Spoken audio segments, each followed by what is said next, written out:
এক মাসের উত্তেজনা, উল্লাস আর অগণিত স্মৃতির পর আজ পর্দা নামছে বিশ্বের সবচেয়ে বড় ক্রীড়া উৎসবে। ফিফা এই আসরকে বলে the greatest show on earth. 2030 সালে শতবর্ষে পা দেবে বিশ্বকাপ, যে আয়োজনের মূল দর্শন প্রতিযোগিতার মধ্যে সম্প্রীতি, বিভেদের বদলে মিলন, সংঘাতের বদলে শান্তি।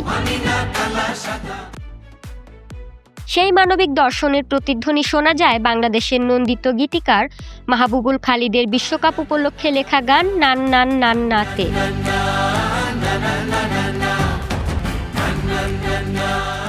বিশ্বকাপের মূল পর্বে বাংলাদেশ নেই, কিন্তু এই গান যেন বলে দেয় ফুটবলের বৈশ্বিক উৎসবে বাংলাদেশও তার নিজস্ব ভাষায়, নিজস্ব সংস্কৃতিতে উপস্থিত। এটি শুধু একটি গান নয়, বরং বিশ্বমঞ্চে বাংলাদেশের পক্ষ থেকে শান্তি, সাম্য আর মানবতার এক সাংস্কৃতিক বার্তা। গানের কথায় গীতিকার উচ্চারণ করেন, মানি না কালা সাদা, মানি না বর্ণের বাধা। এই আহ্বান কেবল গানের পংক্তি নয়, এটি সেই স্বপ্নেরই প্রতিধ্বনি যে স্বপ্ন একদিন উচ্চারণ করেছিলেন মার্টিন লুথার কিং তার ঐতিহাসিক আই হ্যাভ আ ড্রিম ভাষণে। এক পৃথিবীর স্বপ্ন যেখানে মানুষের পরিচয় হবে তার মানবিকতায়, গায়ের রঙে নয়। ফুটবলও সেই ভাষা শেখায়। এখানে কিংবদন্তি Pele, Diego Maradona, Lionel Messi, Kylian Mbappe, Neymar কিংবা ক্রিশ্চিয়ানো রোনালদো। ভিন্ন দেশ, ভিন্ন ভাষা, ভিন্ন বর্ণের প্রতিনিধি হয়েও শেষ পর্যন্ত এক মঞ্চেই দাঁড়ান। বিশ্বকাপ তাদের একত্র করে আর কোটি কোটি মানুষকে শেখায় ফুটবলের ভাষা আসলে ঐক্যের ভাষা। এই বাস্তবতাকেই শিল্পের ভাষায় রূপ দিয়েছেন মাহবুবুল খালিদ।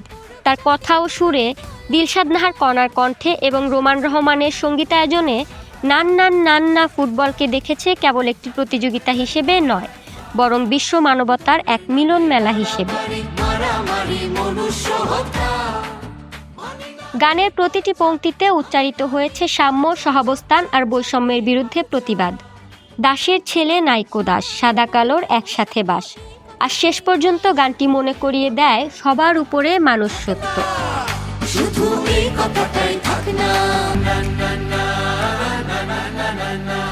4 বছর পর 2030 সালে বিশ্বকাপ পূর্ণ করবে 100 বছর। শতবর্ষের সেই মাইল ফলকে দাঁড়িয়ে যদি পৃথিবী আরও কিছুটা বর্ণবাদমুক্ত হয়, যদি মানুষে মানুষে বিভেদ আরও কমে, যদি ফুটবল সত্যিই শান্তি আর সম্প্রীতির ভাষা হয়ে ওঠে, তাহলেই হয়তো সত্য হয়ে উঠবে এই গানের আবেদন।